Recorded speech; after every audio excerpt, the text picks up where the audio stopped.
Hey guys, welcome to the Bionicle Inspiration series and the final episode of the Bionicle Inspiration series, Bio Cup coverage. After this episode, we will have a podcast, so this technically isn't the end of the Bionicle Inspiration series stuff, but this is the final episode where we'll be covering the final round. So, for those of you who don't know, the winner of the Bio Cup 2018 was Mr. Rock Monster 2000. Very exciting. Congratulations, good sir. You very much deserved it. So, what we're going to do in this episode is we're going to have a look at the top 3 final mocks. We're going to just have a little bit of a chat about them. So, the theme for this final round was to take an entry from that your opponent had built and make it cooler in your own unique way. Very, very cool idea for a final round. I absolutely love that idea. So that's how we're going to approach these mocks. We're going to take a look at all of them, have a bit of a chat about them, and then see how they improved upon the original version. Sounds exciting. Let's begin. So the first mock that we have today is by Dylan Neves and is called the Jester. Now this mock placed 3rd in the final round of the Bio Cup, as did Dylan. So good job, good sir. So one of the things that I was immediately grabbed by with this mock is the upper leg design on this mock. He's used these fancy schmancy new Darth Maul pieces that you get to see on the brand new Darth Maul CCBS Ultra Build set. They're a fantastic new part, and I think they've been used here so very, very well. They ironically give off this sort of baggy, kind of medieval Renaissance kind of vibe to them, and I never even thought about using them for upper legs like that, and yet they look so perfect when placed like this here. I think that's a fantastic use of that part, and yeah, who'd have thought that it would have worked so well? I think that's awesome to see. And speaking of really fantastic legs, even if we continue down here, using these capes to kind of create this sort of stylistic sort of flourish kind of coming off of the knees there, again, very much is very sort of Jester-like and Renaissance medieval, also all sorts of stuff like that. It's really effective use of parts. It looks fantastic. And then even cool to transition that down into some of these 2x2 round bricks here to kind of create these sort of stockings and stuff and mix matching the colors. Everything just works really well to create a kind of Jester, Harlequin kind of look. It's really, really awesome. Some fantastic use of parts here. Another fantastic use of parts is using these Knights Kingdom sort of helmet parts here as shoulder armor. Works really effectively and looks really, really cool. It's fantastic to see. And kind of partnered with that is using one of these old soccer net pieces here to kind of create a sort of cravat or some sort of fluffy thing around the neck. I have no idea what you'd call that, but you always see that on a Jester or someone in the ye olden times. So again, another very clever use of parts. And so awesome to see that. It's something that's really cool about this final round of the Bio Cup is people go all out in using pieces in creative and clever ways. And this mock is a very fine example of using pieces in some really, really creative ways. So awesome work in that regard, Dylan. Another thing I like about this is this beautiful trumpet design. Very much a bit bigger than the last version, which I'll show you a few photos of in a few minutes. But yeah, it's really cool. Uses some of these sort of tube pieces and some of these other connector parts there and some dishes for the little tip there of the trumpet. Really, really awesome to see. And also very clever how he's holding it. You know, he's kind of playing around with the instrument, throwing it about and that sort of thing. You know, kind of like a Jester probably would. I imagine a Jester would, play the trumpet and then kind of throw it around and juggle it, all sorts of stuff like that. So very, very clever. Great way to kind of communicate some personality there just by how he's holding his utensil. But probably one of my favorite little additions on this mock is the really awesome hat design that he's got here. This sort of... It almost looks a bit like a crown, but it sort of more resembles the sort of bells and things coming off of a traditional like Harlequin head. Very effectively done. This whole kind of custom head has kind of been built around being able to add that in there. And a lot of those sort of yellow connection parts just seem to kind of stem off of this octagonal connector piece here. So cool that you're kind of able to shape a custom head around adding in the specific feature that you want. I think that's really awesome to see. So yeah, overall, a brilliant mock by Dylan. He's played with pieces fantastically. Let's take a quick look at Rock Monster's old version of this mock, which was called The Spirit of Mardi Gras. We covered this in a past episode. So we can see here that Dylan has very much made it bigger and sort of expanded upon a lot of concepts, which is really, really cool to see. Something that I love so much about it is Dylan has essentially kind of really looked into Jesters and, you know, all that sort of material and reference images and stuff like that, and taken a lot of concepts that very much are the core idea of what a jester is, which more or less is what this mock originally was trying to convey. So it's cool that Dylan has kind of taken that concept and then kind of times it by 10 and seen the amount of different ways that he can take it, the amount of things he can add, all that sort of stuff. It's really, really awesome in my opinion, because it's a great way to really advance the concept and move it forward and really kind of play around there. So fantastic, fantastic stuff, Dylan. Let's move on to the mock that placed second in the BioCup and Mr. Jafer, who scored second place in the BioCup as a whole. This mock is called Cybertooth Tiger, and of course, like I said, it's by Jafer.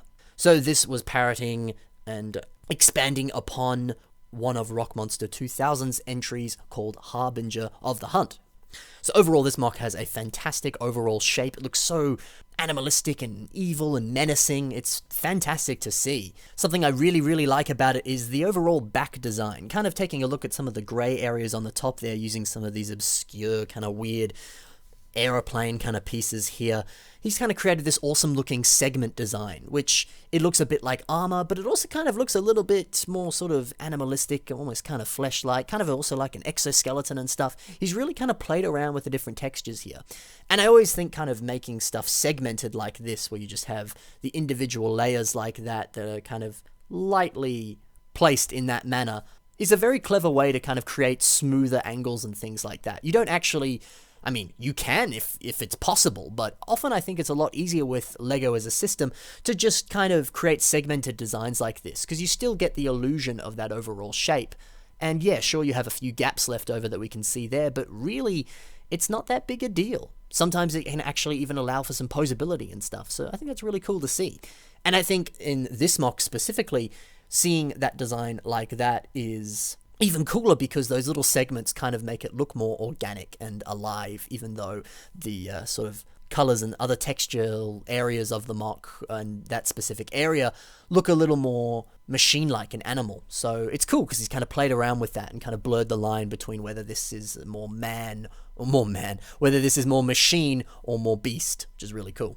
One thing I also absolutely love about this, the whole concept of this round is to build the other person's mock and make it 20 times cooler than they did. And what a power move it was to add this head in here, covered in blood and ripped off the body and placed on the mock. I think that is freaking hilarious and is a great little jab at his opponent there, saying that he's gonna rip his head off and beat him in the competition. It's a shame he didn't actually end up beating him, but I think that is a power move and a half, so very well done, Jafer. I love that little addition. Very, very clever. So I would talk a little bit more about this mock because I absolutely love it. However, like I said, that podcast is going to be coming out soon, and this mock is actually featured in the podcast, so I don't want to repeat myself. If you want to hear my thoughts go even more in depth with this mock, be sure to check out the podcast, which will hopefully be out later in the week. Anyway, let's take a quick look at Rock Monster 2000's entry, Harbinger of the Hunt, which is what this mock was attempting to advance upon and beat in that manner. So it's cool because he's kind of taken little aspects of this mock, whether it's sort of just little nods on the legs about sort of like the smoother textures, or even just this kind of blend of future and the past, or machine, or beast, little aspects like that, and he's really sort of times them by 10 and taken them a whole new direction. He's taken the color scheme, he's advanced upon it, he's taken the textures, he's advanced upon it, he's taken the actual vignette itself, or the little systems edition, and again, he's advanced upon that too, which I think is fantastic. It's really cool that he's taken the concepts and then taken them even further. Because inherently this mock isn't like the last one we saw where it is a straight up sort of revamp. This is more sort of taking it in a brand new direction, kind of advancing upon it, making an enemy for it, if you will. Things like that. And in my opinion, that's really, really cool. What a great idea to be able to look at somebody else's mocks and go, hey, you know what I'm going to do? I'm going to play around with it and find a way to advance it, but I'm going to take it in a whole new direction and make a brand new character out of it as a result. So heck, if you see some mocks out there that you really love, why not attempt to do that? Take little nods, take little notes, take things from the color scheme, things like that, and use those and put them into a mock that is a brand new character, and you can kind of take those aesthetics and take those looks and designs and styles and apply it to something new. And then heck, it kind of looks like it's all sort of within the same world. It's another character that this character has probably interacted with, that sort of thing. I think that's a really cool concept and something to kind of think about, for sure. So nicely done, Jafer. Very unique take on the theme. Let's take a look at the winning entry of the BioCup 2018 and its winner, Rock Monster 2000, with his entry, Kamak Nature's Keeper. So this was taking a look at Jafer's original entry and changing it up and making it even cooler.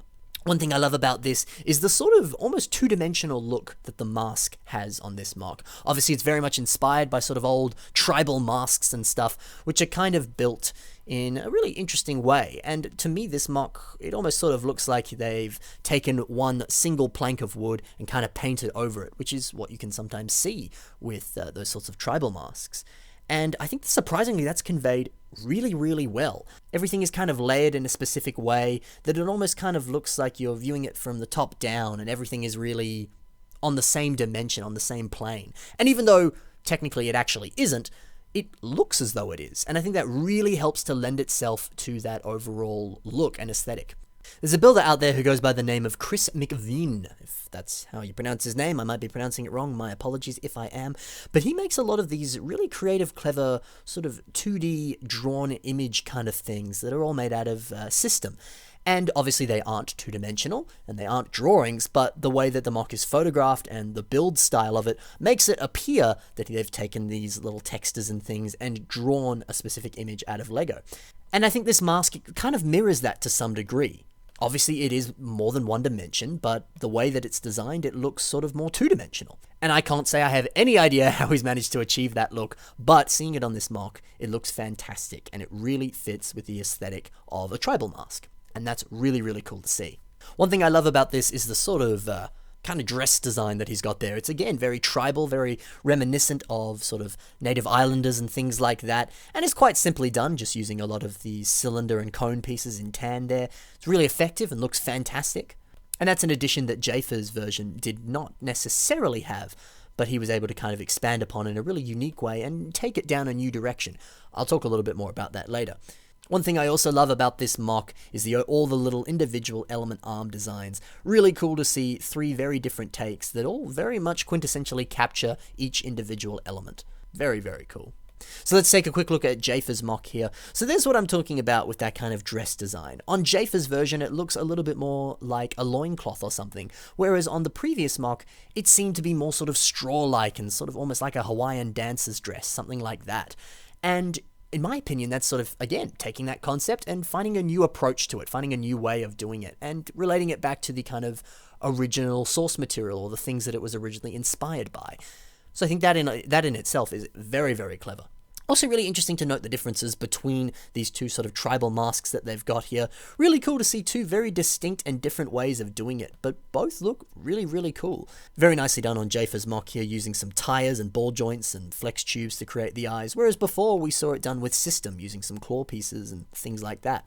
So that in itself I think is really, really cool. And it's also really interesting to note the differences between these elemental arms. You know, the plant leg seems to be relatively similar, but we take a look at the rock leg here. You know, it uses a mutter foot in grey there, whereas the previous one on Rock Monster's entry uses more sort of slopes and cheese slopes and various system pieces.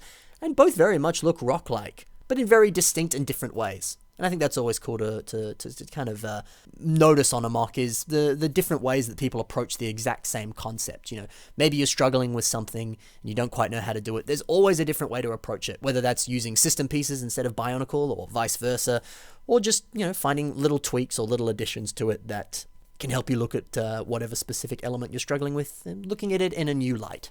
So there you go, that wraps it up for all three of the final entries in the final round of the BioCup. Like I said, this will wrap it up for the Bionicle Inspiration Series BioCup coverage. We have now covered every single round. What a ride, what a ride. We're done. There you go. Like I said, stay tuned though for the podcast, which will fully wrap up all BioCup coverage. And we will continue on, as we have already been doing, with the regular Bionicle Inspiration Series shows, which will be posted every Saturday. That's all, folks. See you next time. Bye for now.